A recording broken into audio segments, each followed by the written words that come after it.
악을 행하는 자들 때문에 불평하지 말며 불의를 행하는 자들을 시기하지 말지어다.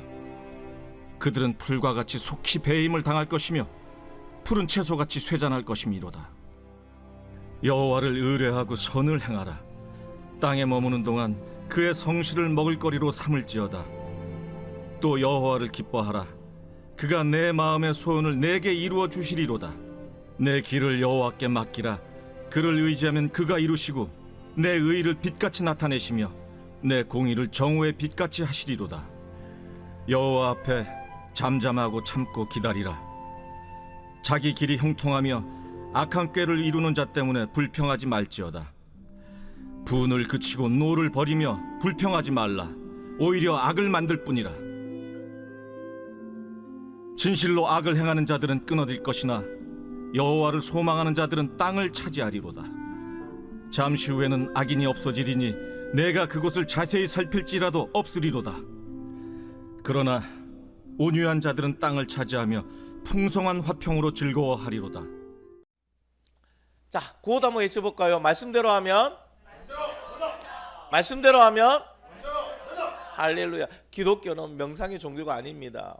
그냥 내 마음이 편해지는 종교가 아닙니다.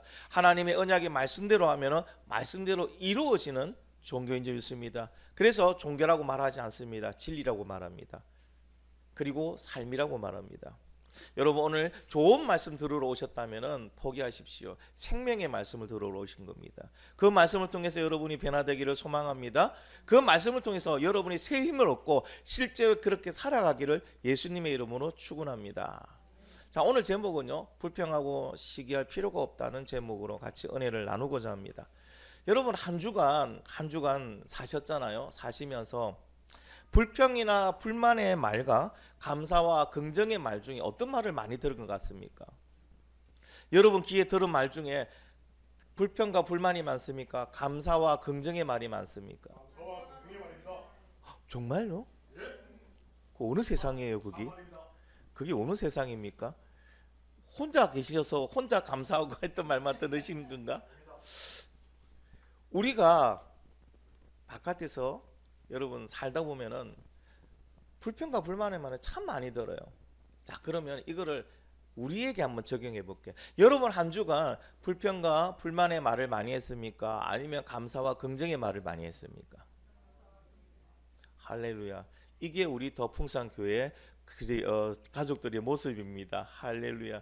나는 다른 데 교회 가면요, 이렇게 말하면요, 다 불평과 불만의 말을 많이 했다고 합니다. 여러분, 우리가 살면 살수록, 그렇죠? 연수가 지나면 지날수록 감사가 많아집니까? 불평이 많아집니까? 불만이 많아집니까?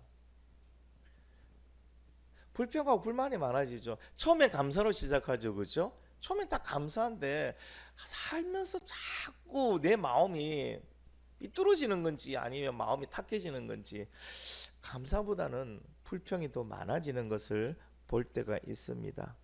근데 여러분, 불평이 많아질 수밖에 없어요. 맞죠? 분노가 찰 수밖에 없더라고요. 우리 한국은 특별히 여성들이 한 문화라잖아요. 지금은 제가 보기엔 지금 시대에 사는 여성들은 그다지 저희 할머니 세대보다 한이 좀 적은 것 같아요. 그나마 다행입니다. 축복입니다.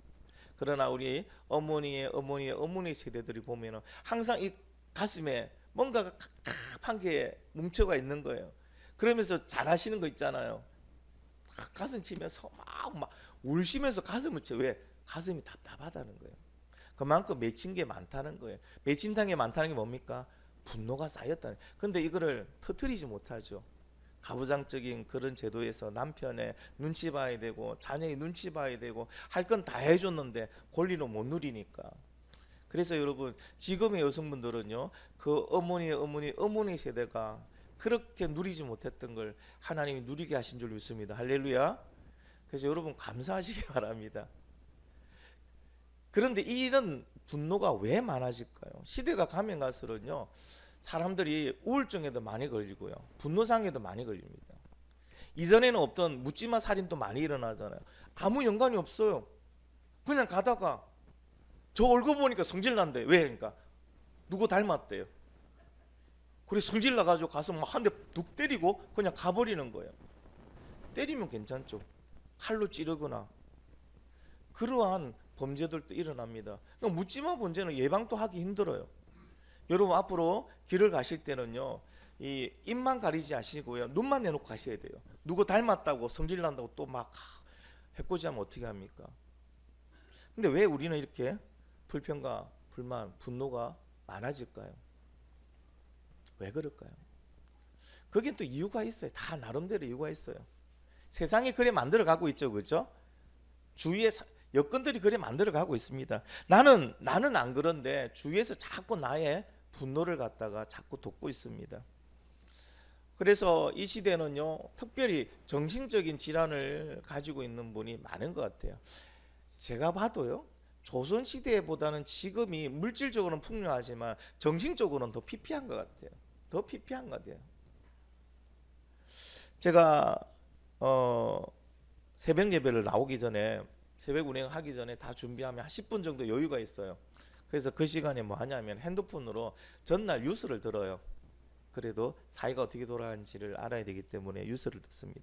근데 뉴스를 한참 듣고 있으면 속이 많이 불편해져요. 왜 그런가 했더니 피해자는 있는데 가해자가 없는 거예요. 분명히 다친 사람은 있는데 핀 사람이 없어요. 권력은 또는 법은 피해자를 보호해줘야 되는데 오히려 그 권력이 가해자를 두둔하고 있습니다.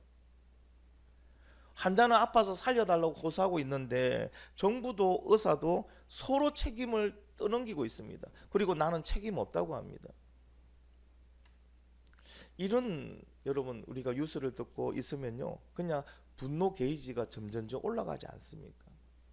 아마 여러분도 저와 비슷할 거예요. 그래서 장수하려면요, 뉴스를 들으면 안 돼요. 절대 뉴스를 듣지 마세요. 저는 이제 말씀을 전해야 되니까 현실도 어떻게 돌아가시 알아야 되기 때문에 뉴스를 듣긴 하는데 웬만하면 뉴스 듣기 싫어요. 좋은 얘기는 한 1% 정도밖에 없는 것 같아요. 나머지는 다 이거예요. 전세 사기 당했다는 거예요. 아니, 그럴 수가 있을까? 어떤 사람은, 여러분, 아주 얍시하게 도로를 경매를 딱 얻어가지고 자기 땅이라고요, 거기에다가 철망을 칩니다. 아니, 그럼 뒤에 있는 공장이라든지 뒤에 있는 사람들 어떻게 다녀요? 다니려면 뭐 한다고요?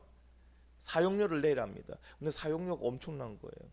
그 땅 요만큼 몇 배 샀는데, 근데 법이 어떻게 하지 못한대요, 그거를.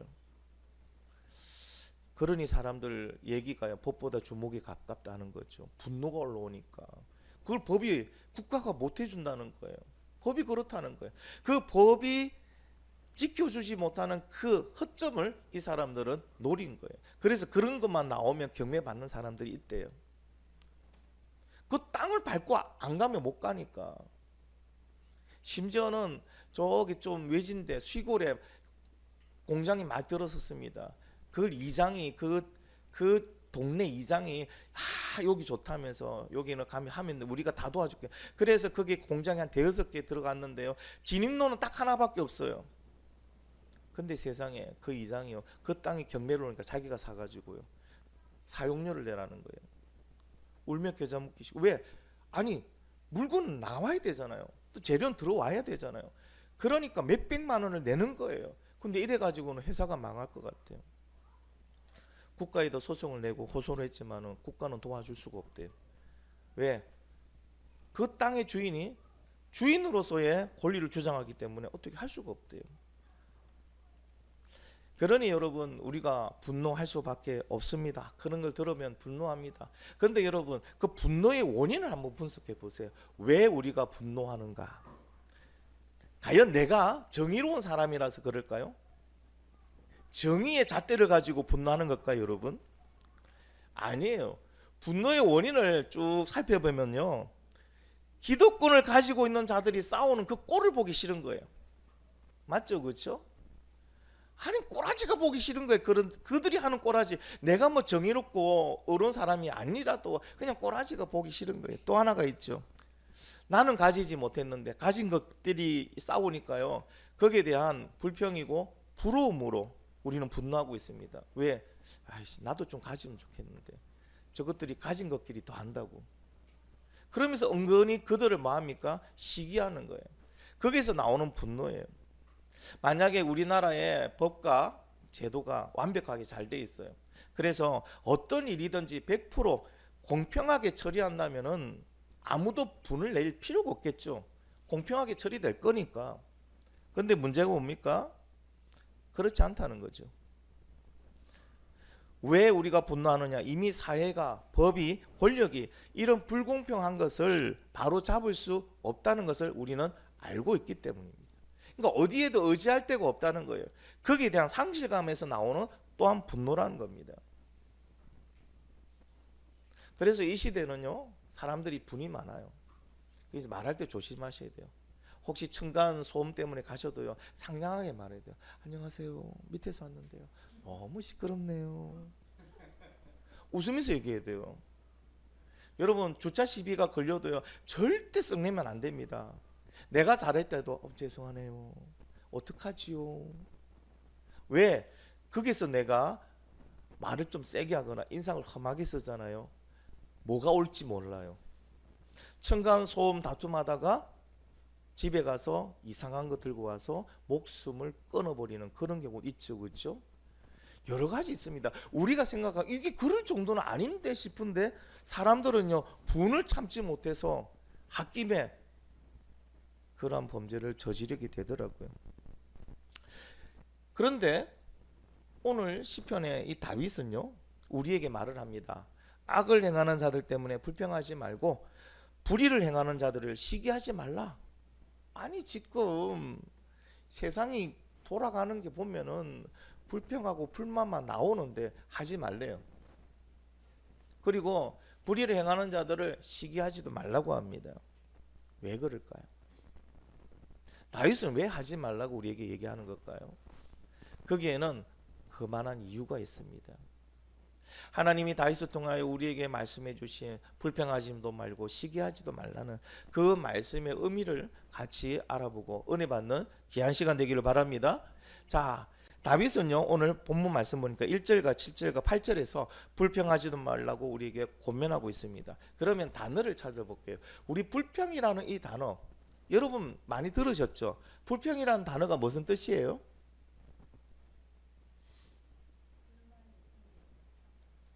그렇죠. 불만이 생겨서 평안이 깨졌다. 불평. 자, 이 단어는요, 원어의 뜻을 찾아보면 이렇습니다. 마음이 뜨거워지며 얼굴이 벌겋게 달아오를 정도로 매우 분을 내는 거예요. 감정적인 변화예요, 그죠? 불평이라는 것은. 그래서 이 표현은요, 악인에게 우리가 의로운 분을 내는 게 아니고요, 감정적으로 지나치게 격분하는 걸 말합니다.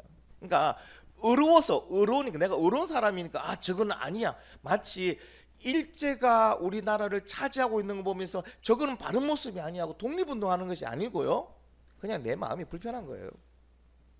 내 마음에 그냥 마음에 안 드는 거예요.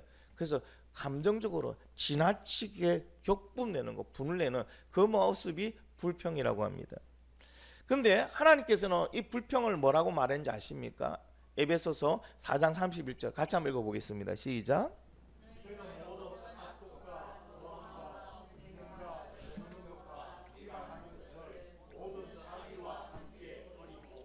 버리고 하지 말라. 버리라는 겁니다.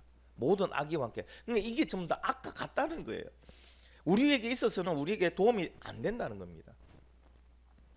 이 악과 같이 이것도 다 버려야 되는 것이지 우리가 가지고 있으면 안 된다고 말씀하십니다. 그리고 불의를 행하는 자를 시기하지 말라고 했는데 이 시기하다는 단어의 뜻도 있어요. 시기하다.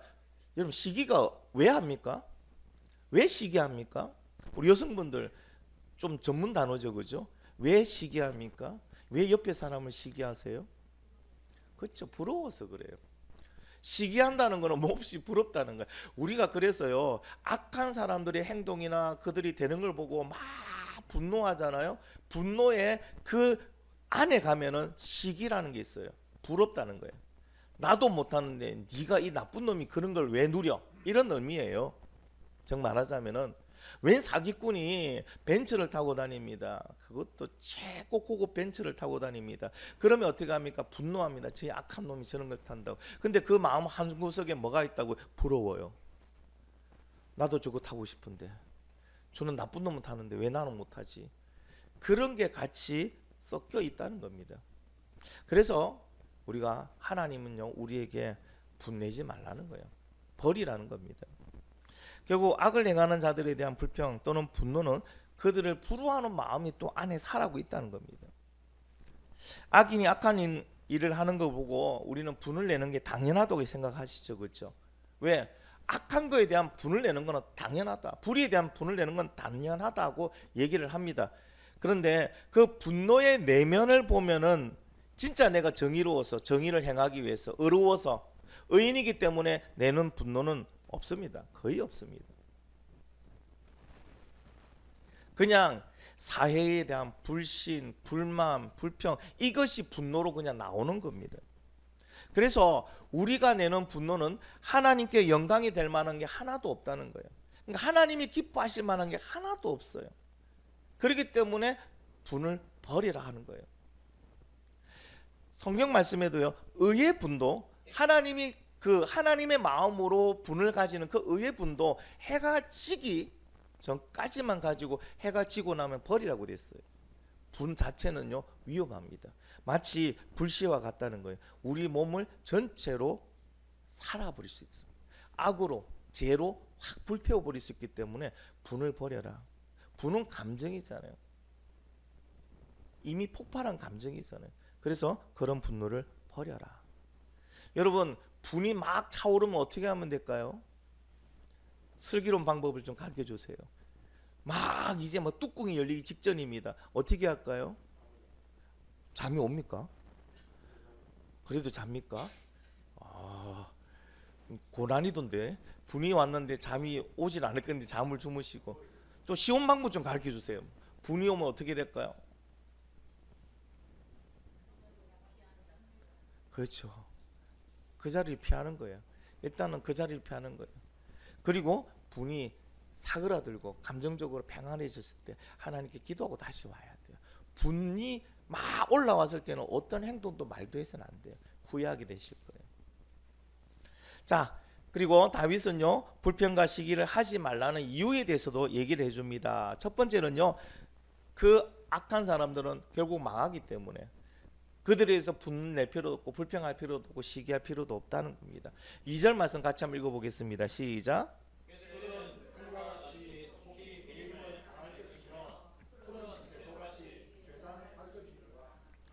아멘. 제가 공군 출신이거든요.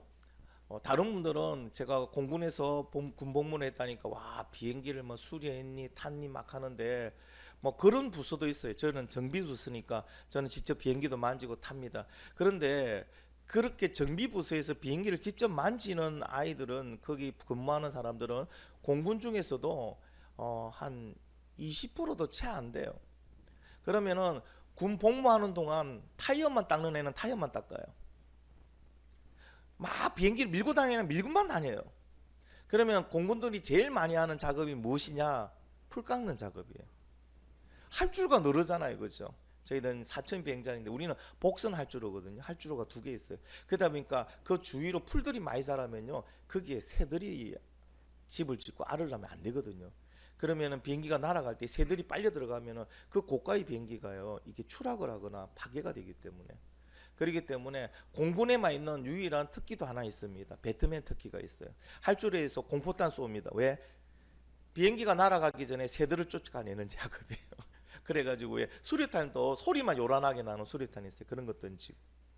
그래서 우리는 봄부터 늦은 가을까지 풀과의 전쟁입니다. 제초 작업을 합니다. 매일 제초 작업을 할 때는 거의 일주일에 한두 번 제초 작업을 할 때도 많이 있습니다. 풀은요 무조건 자라면 잘라내버려야 됩니다. 어떨 때는 그게 싫으면요 어떻게 하냐면요 그냥 제초제를 살짝 사와요. 그래놓고 싹 뿌려버려요. 뿌리까지 말라 죽으라고. 원래는 못하게 하거든요. 자연을 이렇게 뭐랄까 훼손시킨다고. 그래도 하도 풀이 자라니까 귀찮아서 제초제도 뿌립니다. 왜 그럴까요? 그 풀은요 가치가 없어요. 놓아둘 가치가 없어요. 지금 어떻게 됩니까? 그들은 풀과 같이 속히 뱀을 당할 것이다. 놔둬도 돼요. 어차피 끝까지 못 가요. 가치 없기 때문에 가치 없이 잘라버린다는 겁니다. 여러분 오늘 고기를 맛있게 상추에 싸 먹었습니다. 그 상추를 냉장고에 넣어놨습니다. 내일 아침에 그 상추가 어떤 상태로 갑니까?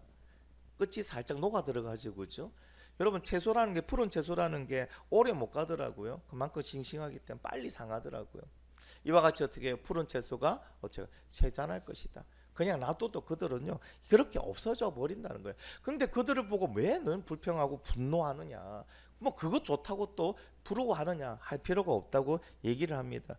근데 문제가 되는 게 딱 하나 있죠. 뭐가 문제가 되냐면은 하나님 지금 저 악한 사람들이 심판받고 멸망할 때가 지금입니다 하고 우리는 생각을 하는데 하나님은 이래 말합니다. 아직 때가 아니다. 그러니까 때가 아니기 때문에 그들이 지금 심판받지 않고 그런 모습으로 있을 뿐이에요. 하나님의 때가 임하면은 그들은요 그냥 적결적으로 하나님의 그 엄중한 심판 속에서 사라질 수밖에 없어요. 그런 사람들을 보고 여러분 왜 분노합니까? 왜 불평을 가집니까? 뉴스에 악한 사람들 나오잖아요. 분노할 필요 없습니다. 불쌍히 여겨 주시기 바랍니다. 하나님의 심판의 잣대가 하나님 심판의 때가 딱 돼버리면 그들부터 먼저 배워지는 거예요. 그리고 우리에게 말씀하시는 건 다윗은 왜 우리가 그 악한 자들이 행하는 것을 보고 불평하거나 분노하거나 시기하지 말아야 되는지. 두 번째는 우리가 닮아가기 때문에 그래요. 같이 한번 읽어보겠습니다. 시작. 분을 거치고 너를 버리며 불평하지 말라. 오히려 악을 만들 뿐이라. 아멘. 아멘. 이전에 시집살이 하신 분들을 보면은 시어머니들이 왜 그리 독하게 했는지 몰라요.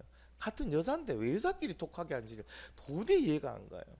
저희 집도 고부간의 갈등 때문에 가운데 낀 제가 너무 힘든 적이 있었습니다. 왜 여자끼리 싸우는지 모르겠어요.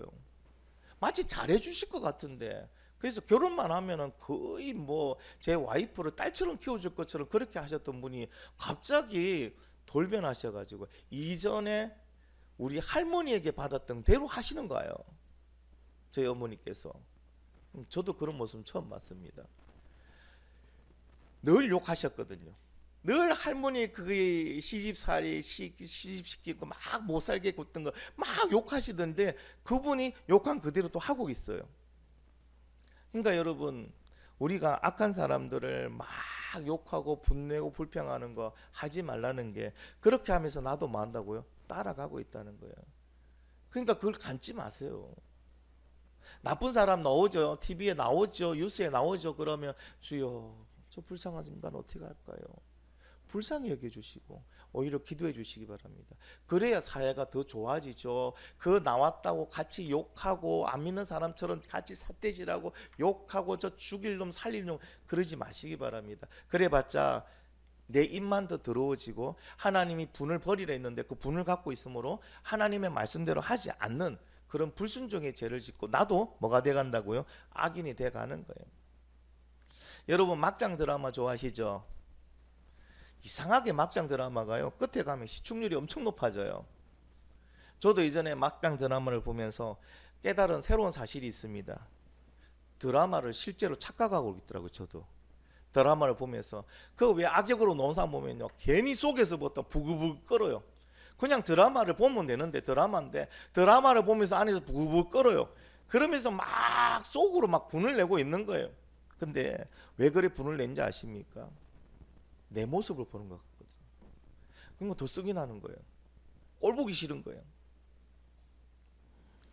여러분 우리가 악인의 악한 행동을 보고 불평하고 분노한다. 그런다고 악인이 바뀝니까? 여러분 악한 사람한테 욕한다고 악인이 바뀝니까? 안 바뀝니다. 어떨 때 바뀝니까? 그들을 위해서 기도할 때. 기도할 때. 진짜 원수 있습니까? 여러분 욕한다고 바뀌지 않습니다. 그 사람은 통하여 그 사람의 뭐 생각만 하면 분노를 가진다고 바뀌지 않습니다. 어떻게 할 때? 그를 위해서 기도할 때. 하나님께서 그를 바꿔 놓으실 줄 믿습니다. 우리가 계속 이런 분을 가진다는 것은 결국 하나님의 말씀대로 하지 않는 불순종의 죄를 짓는 것 같습니다.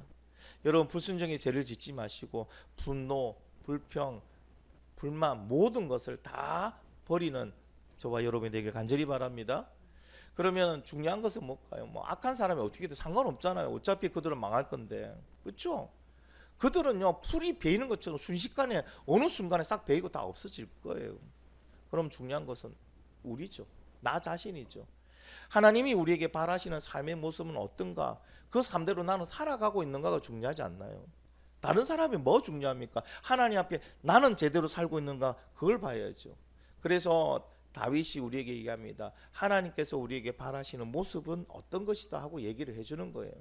첫 번째 어떤 모습입니까? 첫 번째는요, 하나님을 잘 믿고 선을 행하며 살아가는 걸 원하고 계십니다. 하나님을 잘 믿고 착한 일을 하며 살아가기를 원하고 계십니다. 우리 쉬운 성경 버전으로 우리 한번 같이 읽어보겠습니다. 시작.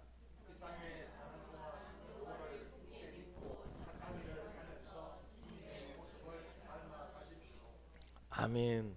여러분, 막 악한 사람 있잖아요. 세상에 악한 사람, 진 나쁜 놈, 저런 놈들이 있나, 저런 전세 사기치는 놈들이 있나, 이런 걸 누가 책임지지 않는 저런 나쁜 놈들이 있나, 막 그렇게 다른 사람들 신경 쓰다 보니까 진짜 중요한 나에 대한 신경을 안 쓰는 거예요.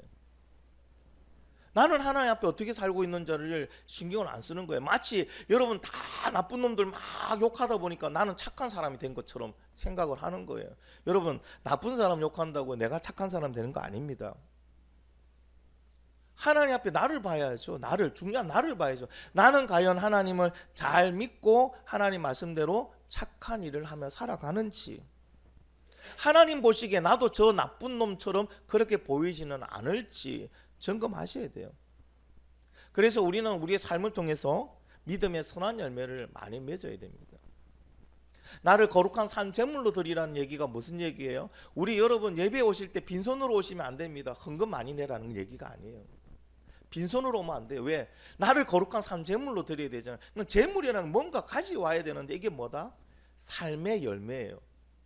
내가 살면서 그리스도인답게 살아갔다면 반드시 믿음의 열매들, 선행의 열매들, 인내의 열매들, 기도의 열매들이 있단 말이에요. 그거를 가져와서 하나님 저 이렇게 살아왔습니다. 하나님 은혜로 이렇게 열었습니다. 감사합니다 하고 드리는 그런 삶의 열매를 가져와서 드리는 예배가 온전한 예배예요. 하나님 기뻐하는 예배예요. 제가 제일 싫어하는 말 중에 크리스찬은 입만 살았다는 얘기예요. 말만 잘한다는 얘기예요. 죽어도 입만 동동 떤다는 얘기예요. 크리스찬이 바다에 빠지면요 꼭 머리가 밑으로 차박는데요. 왜? 고기하고 얘기한다고, 죽었다고. 그런 말이 어디 있어요? 그게 뭡니까? 말만 잘한 거는 행함이 없다는 거잖아요. 근데 성경은요, 행함이 없는 믿음은 분명히 죽은 믿음이라고 하는 거예요. 여러분, 예배에 오실 때는 삶의 열매가 있어야 돼요. 그럼 열매가 없으면 어떻게? 회개해야죠. 하나님 한 주간 하나님 주신 그 아름다운 삶, 그 예수 피값으로 다시 주신 그 삶 속에 내가 주님 말씀대로 살지 못했고 열매가 없어 너무 초라하고 죄송합니다. 그런 마음으로 드린 예배 하나님 기뻐하죠. 그런데 이것도 저것도 아니고 아무 열매도 없는데 실컷 세상에 나쁜 놈 욕 다 해놓고 막상 나는 안 쳐다보고 와서 딱 앉아있어요. 그러면 주님 뭐라고 하냐니까? 니도 똑같네. 네가 욕했던 저 사람하고 니하고 뭐가 틀리냐? 너도 똑같네. 여러분, 예배 중에 그런 말씀 들어봐요. 가슴 무너지지 않습니까? 여러분, 이런 얘기는 듣지 마시기 바랍니다. 그래도 오면요 하나님이 우리를 기뻐 맞아줄 수 있는 그런 모습으로 예배에 오는 저와 여러분들이 간절히 바랍니다. 여러분, 둘째는요 하나님을 기뻐하는 거예요. 쉬워요. 자, 하나님을 잘 믿자. 그리고 말씀대로 선하게 살자. 두 번째, 하나님을 기뻐하는 거예요. 하나님을 기뻐하는 거예요. 우리가 하나님을 기뻐할 때 하나님 뭐 해주신다고? 우리의 소원을 들어주신대요. 그러면 기뻐하는 게 쉽지 않나요? 여러분, 하나님을 기뻐하는 게 쉬울까요? 어려울까요? 정답은 50%입니다. 찍어보십시오. 쉬울까요? 어려울까요? 하나님을 온전히 만나서 믿는 분들은 쉬워요. 그러나 하나님을 이론으로 알고 있는 분들은 어려워요. 온전히 알고 있는 분들은 왜 쉽냐고요? 하나님이 하실 거니까, 하실 게 믿어지니까 그냥 기뻐요. 그러니까 응답이 오기 전에 뭐부터 옵니까? 기쁨부터 옵니다. 기도하면 기쁨부터 옵니다. 왜? 내 기도를 들어주신다는 믿음의 확신이 있으니까, 그리고 하나님은 그렇게 해주셨으니까. 그게 처음의 신앙의 능력이라는 거예요. 그러니까 어떻게 해요? 더 기도하는 거예요. 기도를 잘 안 하시는 분들의 공통적인 특징이 뭡니까? 기도의 응답을 적게 받았다. 체험이 별로 없다. 그런데 여러분, 기도는 언제까지 하는 거예요? 주님이 들어주실 때까지. 왜 그런지 압니까? 반드시 들어주시니까. 반드시 들어주시니까. 그러니까 우리는요, 기도할 때 끝까지 기도할 수 있는 거예요. 왜? 반드시 들어주시니까. 맞잖아요, 그렇죠? 그래서 믿음의 자녀들은요, 하나님이 때까지 기다려야 되는 거예요. 하나님 때까지 기다리는 거예요. 그런데 이 때를 기다리지 못해서 뭐 한다고요? 하나님의 응답을 못 듣는 그런 경우들이 있습니다. 그래서 셋째 이렇게 말합니다. 나의 길을 하나님께 맡겨라. 나의 길을 맡겨라. 여러분, 나의 길을 맡긴다는 게 무슨 의미입니까? 내 인생을 하나님께 맡겨라는 거예요. 내 인생의 모든 걸 하나님께 맡겨라. 여러분, 내 인생을 모든 걸 하나님께 맡긴 사람이 걱정 근심 있을까요, 없을까요? 없죠. 왜? 하나님은 나보다 능력이 더 좋으시고 더 지혜로우시고 실패도 안 하시고 실수도 안 하시고 완벽하시니까. 근데 내가 내 인생의 길을 선택하면요, 그때부터 불안하죠. 인생이 왜 불안한지 아십니까? 내가 주인이기 때문에 불안한 거예요. 시큰 잘하고도요, 마지막 순간 선택하는데 손을 떱니다. 왜? 나는 한계가 있으니까. 나는 미래를 모르니까. 내가 아무리 잘해도 이 선택 한 번으로 내 인생이 어떻게 될 수 있다고요? 반대로 바뀔 수 있으니까. 근데 하나님께 우리 인생을 맡기면요, 달라집니다. 근데 맡기기 위해서는 반드시 뭐가 필요할까요? 하나님을 신뢰하고 의지하는 것이 있어야 돼요. 하나님을 100% 신뢰하고 의지해야 됩니다. 그런 사람이 하나님께 인생을 맡깁니다. 여러분, 조금이라도 의심이 있거나 조금이라도 신뢰하지 못하는 사람은요, 하나님께 인생을 못 맡깁니다. 근데 놀라운 거는요, 하나님은요, 인생을 맡긴 사람의 인생을 책임져 주십니다. 그래서 하나님은요, 인생을 맡겼으면요, 하나님이 반드시 그 인생을 책임지고 완성시켜 주신다는 거예요. 맡긴 사람에 한해서는. 안 맡긴 사람은요, 하나님 관심 안 가집니다. 하나님은 맡긴 만큼 책임져 주시는 거예요. 할렐루야. 자, 그럼 여러분 과연 몇 프로를 맡기고 있습니까? 여러분 인생 몇 프로 맡기고 있습니까? 근데 여러분 얼굴 보면 알아요. 죄송합니다만 여러분 얼굴 보면은 하나님께 몇 프로 맡기고 사는가 보여요. 제가 하나님께 100% 맡기고 사시는 분은요, 죄송합니다만 제가 여태까지 많은 성도들을 경험하고 만났지만 손가락 안에 딱 꼽을 수밖에 없어요. 한 5분 정도밖에 못 만났습니다. 그분의 특징이 뭡니까? 얼굴이 해바라기예요. 그냥 하사해요. 그냥 그분 옆에만 가서 얘기만 해도 저도 그냥 따뜻하고요, 그냥 평안해져요.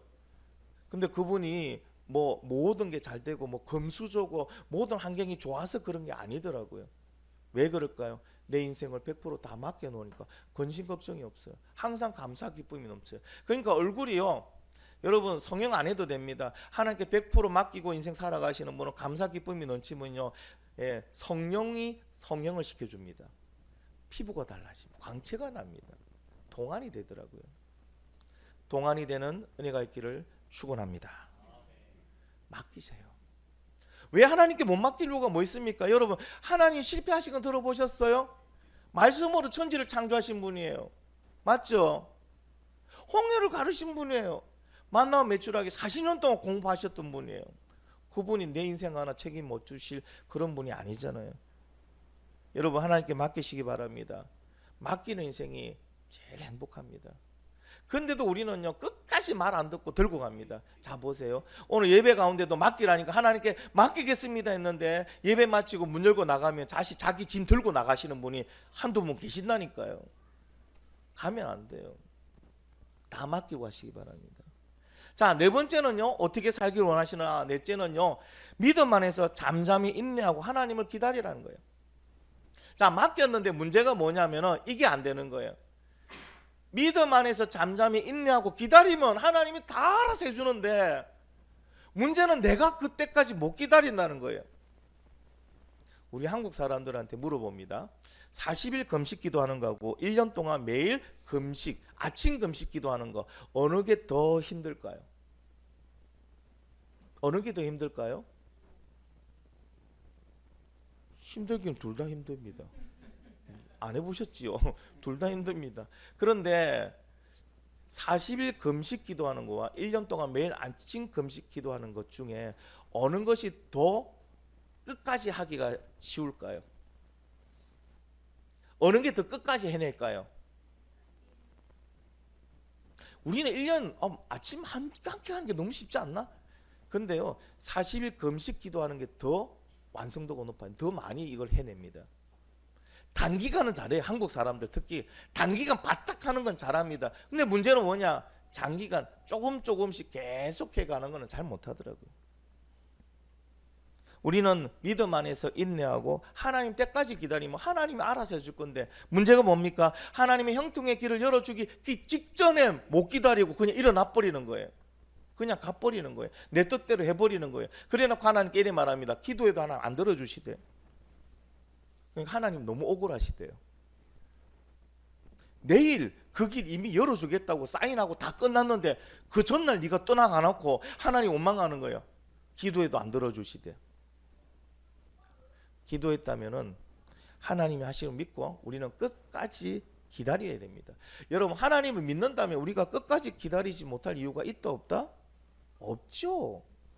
하나님이 해주신다는 거잖아요. 그래서 여러분, 기도는요, 하나님을 믿는 기도는요 끝까지 하고요 간절히 합니다. 왜? 하나님이 손대 주시고 하나님이 허락해 주시면 문제가 다 끝나버리니까 더 간절히 기도하는 거예요.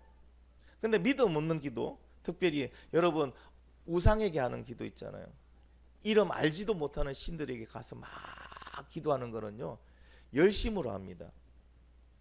열심으로 해요. 막 애쓰고 해요. 근데요 믿음으로 하는 기도와는 차원이 틀려요. 왜 틀린지 아십니까? 그들은 애쓰고 하다가 힘들면 그만둬 버려야죠. 됐다는 거죠. 내 마음에 차버리면 그만둬요. 가버려요. 그러나 여러분, 하나님을 믿는 기도는요 애쓰는 기도가 아니에요. 간절한 기도예요. 왜 간절한지 아십니까?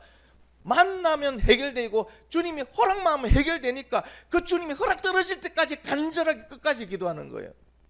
그래서 끝까지 기도한다는 거예요. 12년 동안 혈루증에 걸렸어요. 과다출혈, 하혈하는 병이에요. 얼마나 외롭고 얼마나 진짜 인생이 피폐해졌을까요, 이 여인은. 근데 이 여인이 예수님의 옷자락만 만져도 낫겠다는 믿음의 확신이 있으니까 뭐합니까? 죽음을 불사하고 왔습니다. 사람들이 공중에 모여 있습니다. 그런데 사람들이 모여 있는 곳에 이 여자는 가면 안 돼. 돌 맞아 죽어요. 부정한 여인이기 때문에. 그런데도 그 여인은요 목숨 걸고 그 사람들이 많이 있다는 거예요. 여러분, 12년 동안 그런 병을 앓고 있으면 제대로 먹었을까요? 못 먹었겠죠. 얼마나 힘도 없고 야유였겠어요. 그러나 그 몸을 이끌고 어떻게 한다고? 그 옷자락만 만지면 될 것 같다니까 막 자기가 할 수 있는 대로 막 땅이 기어가가지고 그 옷자락 하나 만졌어요. 결과는 어떻게 됐다고요? 나음을 받았잖아요. 병이 났었잖아요. 기도가 뭐라고요? 그래, 간절하면. 믿음의 기도는 이런 간절함으로 드리는 거예요. 그래서 믿음의 기도는요 됐습니다, 지금 이 정도만 하면 돼, 이게 아니에요. 하나님 들어주신다는 것이, 하나님이 들어만 주시면, 하나님 해결, 이거를 하나님 사인만 내주시면 된다는 믿음이 확신이 있기 때문에 하나님께 무조건 끝까지 갑니다. 이렇게 기도하시는 분 진짜 찾기 힘듭니다, 요즘 세상에. 여러분, 우리 더 풍성한 가족은 이렇게 기도함으로 모든 기도에 응답받는 그러한 주님의 자녀가 되기를 예수님의 이름으로 축원합니다. 자, 이제 말씀을 정리합니다. 여러분, 악인이 뭐가 좋습니까? 뭐가 부럽습니까? 왜 악인 때문에 우리가 분내야 됩니까? 왜? 악인은 빛을 낼 수가 없어요. 왜? 악인은 어둠이니까. 어둠이라는 게 뭡니까? 빛이 비추는 순간 어둠은 무조건 사라지면 순식간에 사라집니다. 그러나 하나님 의인은 어떻게 주신다고 말합니까? 의인이라는 게 누굽니까? 예수 그리스도 믿고 하나님 말씀대로 살아가는 우리가 의인이잖아요. 의인은요 빛처럼 세상에 나타내시며 정오의 뜨거운 햇빛처럼 더 밝게 만들어 주시는 거예요. 우리가 대단한 게 아니고요, 하나님이 우리를 빛나게 해주신다는 거예요. 왜? 하나님 믿고 하나님 말씀대로 살아가니까. 여러분, 어둠이 되기를 원합니까? 빛이 되기를 원합니까? 빛이죠, 그렇죠? 어둠은 싫잖아요. 악인의 행동에 분노하고 그리고 불평하며 시기할 필요가 없는 것은, 악인들은 쫓겨날 것이고 하나님께 소망을 두는 사람은요 하나님의 유산을 받기 때문에 우리가 악인에 대해서 뭐 시기할 필요도 없고 불평할 필요 없고 분노할 필요도 없습니다. 사랑하는 성도 여러분, 믿음의 눈으로 우리가 받을 하나님의 그 유산을 바라보시기 바랍니다. 여러분, 하나님께 받는 그 유산은요 이 땅의 것과 비교할 수 있다 없다? 확실하게 비교할 수 있다 없다? 없어요. 간접 체험 시켜드릴까요? 사도 바울이 하늘의 것을 보고 왔습니다. 하늘의 것을 보고 온 사도 바울이 처음 하는 말이 그거예요. 내가 지금까지 귀하게 여겼던 모든 것은 배설물과 같구나. 똥과 같다는 얘기예요. 가치 없다는 얘기예요. 그동안 그것 때문에 목숨 걸고 갔는데 권력, 재력, 여러분 내가 원하는 성공, 그걸 위해서 여태까지 갔는데 하늘의 것을 보고 오니까 이 땅에 이렇게 비교가 안 되는 거예요. 그러면 그 사람은 무엇만 보고 갈까 앞으로요? 하늘의 것만 보고 갑니다. 그렇죠? 여러분 우리 더풍산 가족들이 하늘의 것만 보고 가시기를 간절히 바랍니다. 이미 여러분은요 빛의 자녀이고요 하나님께 예수 그리스도의 이름으로 구원받은 자녀, 하나님의 기업을 유산으로 이어받는 하나님의 정식 자녀가 되었습니다. 그러면 여러분에게 주신 하나님의 유업이 있어요. 그거는 세상의 무엇과도 비교할 수 없는 겁니다. 할렐루야. 그렇기 때문에 순교하는 거예요. 이 땅 거 안 바꾸려고. 근데 요즘 그리스도인들은 이 땅 걸 너무 좋아하더라고요. 그래서 걱정이에요. 예수님 재림 때 오셔가 자 천국 가자 하면은 잠시만요. 아직도요. 제가 이거요. 산지 며칠밖에 안 돼서 좀 더 갖고 있다 갈게요. 저 분양받은 지 얼마 안 됐는데 이것만 좀 한 2년만 살다 가면 안 될까요? 이럴까 봐 걱정입니다. 여러분 세상에 묶이지 마시고 세상을 사랑하지 마시고 세상의 것에 여러분 길들지 말기 바랍니다. 예수님 언제든지 오시잖아요. 언제든 오셔서 가자 하면 우리는 어떻게 됩니까? 할렐루야 감사합니다. 왜? 더 좋은 곳으로 가잖아요. 더 좋은 곳이 있잖아요. 그러니까 그것을 바라보고 이 땅의 것은요 그냥 가치 없는 것은 내버려 두고 떠날 수 있어야 돼요. 여러분 마지막 날 예수님 오셔서 가자 하면은 모든 거 그냥 그대로 다 버려두고 언제든지 가벼운 마음으로 갈 수 있는 그런 준비된 저와 여러분이 되기를 간절히 바랍니다. 그리고 마지막으로 여러분에게 하나 더 말씀드립니다. 우리가 분노하고 불평하는 대상은요 그 악인이 아니고요 누구라는 거예요? 하나님이란 사실이에요. 이게 무슨 말이에요? 우리는 악한 모습을 보고 잘못된 걸 보고 분노하고 불평했는데 왜 우리는 하나님에 대해서 했다고 말합니까? 자 여쭤보겠어요. 하가가 작품을 걸어놨어요. 그런데 평가단이 그 작품을 보고 혹평을 합니다. 이것도 그림이라 그러냐. 이 색채가 왜 구도도 엉망이네. 이건 작품적인 어떤 뭐라고 할까요? 완성도가 너무 낮은 이건 작품이라 할 수 없다. 이렇게 말합니다. 자, 그 비평가들이 혹평한 것은 작품에 대한 혹평입니까? 작가에 대한 혹평입니까? 네? 그 작품은 곧 작가예요.